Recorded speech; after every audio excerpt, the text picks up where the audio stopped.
सरस्वती और ऋषि पराशर की अनसुनी कहानी। महाभारत में वर्णित सत्यवती और ऋषि पराशर की कहानी भारतीय पौराणिक कथाओं का एक महत्वपूर्ण हिस्सा है।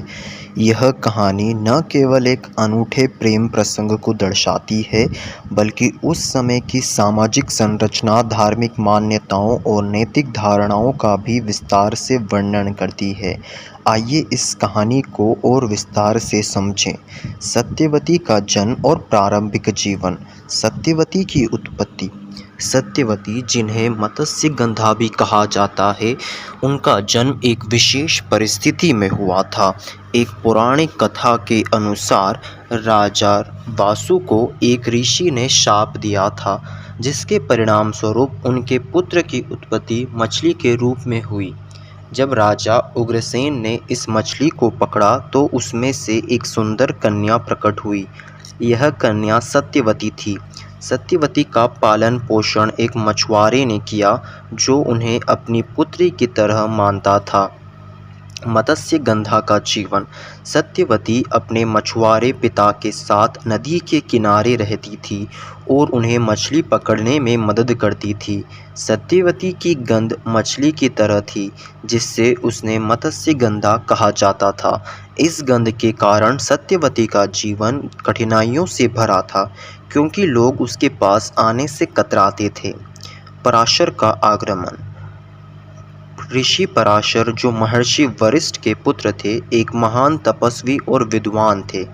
एक दिन वे यमुना नदी के किनारे आए और सत्यवती को देखा। पराशर ने सत्यवती से नदी पार कराने का अनुरोध किया और सत्यवती ने अपनी नाव में उन्हें नदी पार कराने की सहमति दे दी। परामर्श का प्रेम। नदी पार करते समय पराशर सत्यवती के रूप और उनकी दिव्य गंध से प्रभावित हो गए। उन्होंने सत्यवती से कहा कि वे उनसे प्रेम करते हैं और उनके साथ मिलन करना चाहते हैं। सत्यवती ने पराशर से कहा कि यह संभव नहीं है, क्योंकि वे एक ब्राह्मण हैं और वह एक मछुआरे की पुत्री है। साथ ही सत्यवती ने यह भी कहा कि उनकी गंध और कौमार्य का क्या होगा। दिव्य वरदान। पराशर ने सत्यवती को आश्वस्त किया कि उनका मिलन पवित्र होगा और उनकी पवित्रता पर कोई असर नहीं पड़ेगा। इसके बाद पराशर ने सत्यवती को एक दिव्य वरदान दिया, जिससे उसकी मछली की गंध एक सुंदर फूल की खुशबू में बदल गई। इसके अलावा पराशर ने सत्यवती को यह भी वरदान दिया कि उसका कौमार्य बना रहेगा। वेदव्यास का जन्म। सत्यवती और पराशर के मिलन के परिणाम स्वरूप सत्यवती ने एक पुत्र को जन्म दिया, जिन्हें वेदव्यास के नाम से जाना जाता है।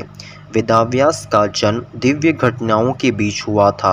वेदव्यास ने अपनी माँ से कहा कि वे उन्हें तुरंत छोड़कर हिमालय में तपस्या के लिए जा रहे हैं, लेकिन जब भी उन्हें आवश्यकता होगी वे उनकी सहायता के लिए आ जाएंगे। वेदव्यास की महानता।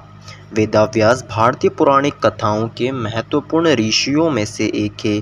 उन्होंने चारों वेदों को संकलित किया और उन्हें 4 भागों में विभाजित किया: ऋग्वेद, यजुर्वेद, सामवेद और अथर्ववेद।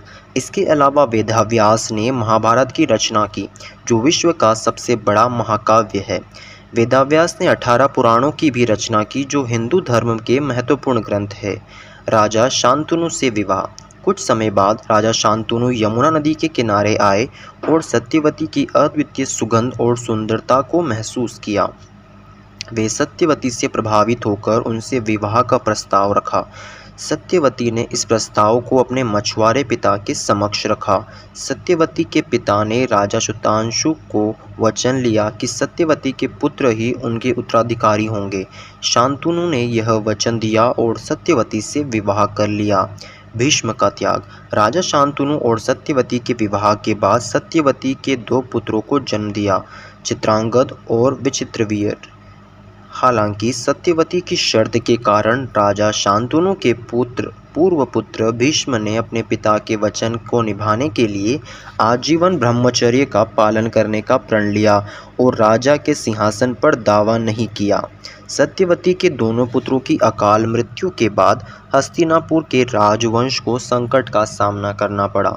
सत्यवती ने अपने पहले पुत्र वेदव्यास को बुलाया और उनसे अपने विधवा बहुओं के साथ नियोग संतान उत्पन्न करने का अनुरोध किया। वेदव्यास ने इस अनुरोध को स्वीकार किया और उन्होंने 3 पुत्रों को जन्म दिया, धृष्टराज, पांडु और विदुर। धृष्टराज और पांडु के पुत्र ही कौरव और पांडव कहलाए।